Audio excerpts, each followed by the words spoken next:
आइए करते हैं बात सेहत की।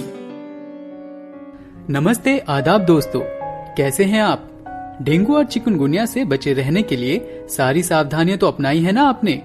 हमें आशा है कि हमारी पिछली कड़ी से डेंगू और चिकनगुनिया के बारे में आपको महत्वपूर्ण जानकारी मिली होगी। आइए इस हफ्ते हम जान लेते हैं मच्छर के काटने से फैलने वाली एक और बीमारी मलेरिया के बारे में। अरे विमला, ऐसे मुंह लटकाए क्यों बैठी हो? अरे आशा दीदी, कुछ नहीं, ऐसे ही। आप कहाँ जा रहे हैं? तुम्हें नहीं पता? अरे ममता को बेटी हुई है, उसी के पास जा रही थी, पर तुमने बताया नहीं। क्या बात है, इतनी उदास क्यों हो? क्या बताऊं, मुन्नी को हफ्ते भर से बुखार है। बीच बीच में बुखार उतर जाता है और फिर दोबारा आ जाता है। समझ में नहीं आ रहा कि हुआ क्या है मेरी बच्ची को। क्या? और तुम हफ्ते भर से हाथ पे हाथ धरे बैठी हो? उसे डॉक्टर के पास नहीं ले गई? मुझे लगा कि बदलते मौसम के कारण हो रहा है, इसलिए सोचा थोड़ा दिन इंतजार कर लेते हैं। विमला, पागल हो गई हो क्या? इस मौसम में जहाँ डेंगू, चिकनगुनिया, मलेरिया से इतने लोग बीमार पड़ रहे हैं, वहाँ तुम ऐसे ही बुखार ठीक होने का इंतजार कर रही हो? चलो चलो, मुन्नी के पास ले चलो मुझे। आशा चाची, नमस्ते। मुन्नी बेटी, नमस्ते। बहुत ज्यादा तकलीफ हो रही है? ये बुखार जा ही नहीं रहा है। देखूं तो जरा।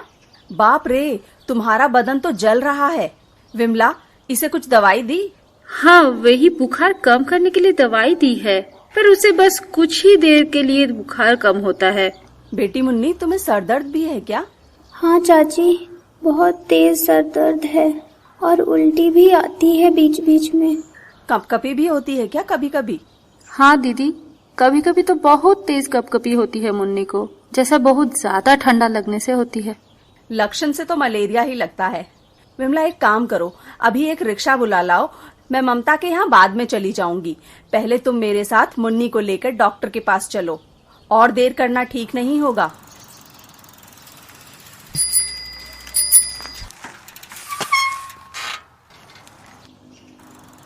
विमला, तुमने बहुत बड़ी गलती की है। मुन्नी के सारे लक्षण मलेरिया के हैं और तुम उसे सामान्य बुखार समझ के बैठी हुई थी। हाँ दीदी, पर अभी तो मेरी चिंता और बढ़ गई। घर में तो और 2 बच्चे भी हैं, क्या उन्हें भी मलेरिया हो सकता है? होने को तो किसी को भी हो सकता है, पर हमें सावधानी बरतनी होगी। वो कैसे? क्या इसका कोई टीका आता है? नहीं विमला, मलेरिया का कोई टीका नहीं है, पर हाँ मलेरिया निवारक दवाइयाँ आती हैं। डॉक्टर से पूछ के तुम सब उसे ले सकते हो। साथ ही ये बात याद रखना, मलेरिया के मच्छर ज्यादातर शाम होने के बाद और सुबह होने से पहले काटते हैं, तो रात को सोते समय मच्छरदानी का प्रयोग जरूर करना। वो तो हम हमेशा करते हैं, पर पता नहीं फिर भी मुन्नी को मलेरिया कैसे हो सकता है?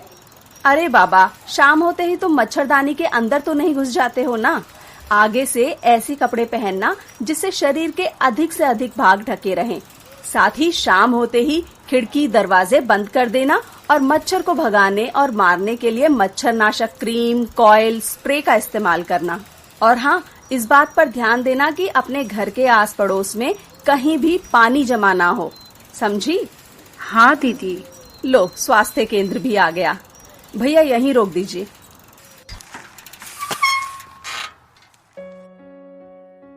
तो दोस्तों, आप समझ गए हैं ना कि मलेरिया के मूल लक्षण क्या क्या हैं और हमें इससे बचे रहने के लिए क्या क्या करना होगा। अगर इस मुद्दे पर आपका कोई सवाल, राय, अनुभव या संदेश हो तो वो हमारे बाकी दोस्तों से जरूर बांटें। और साथ ही हमें ये बताना ना भूलें कि आज की कड़ी से मिली जानकारी आपको फायदेमंद लगी या नहीं। अपनी बात बताने के लिए नंबर 3 दबाएं और अपना संदेश रिकॉर्ड करें। धन्यवाद।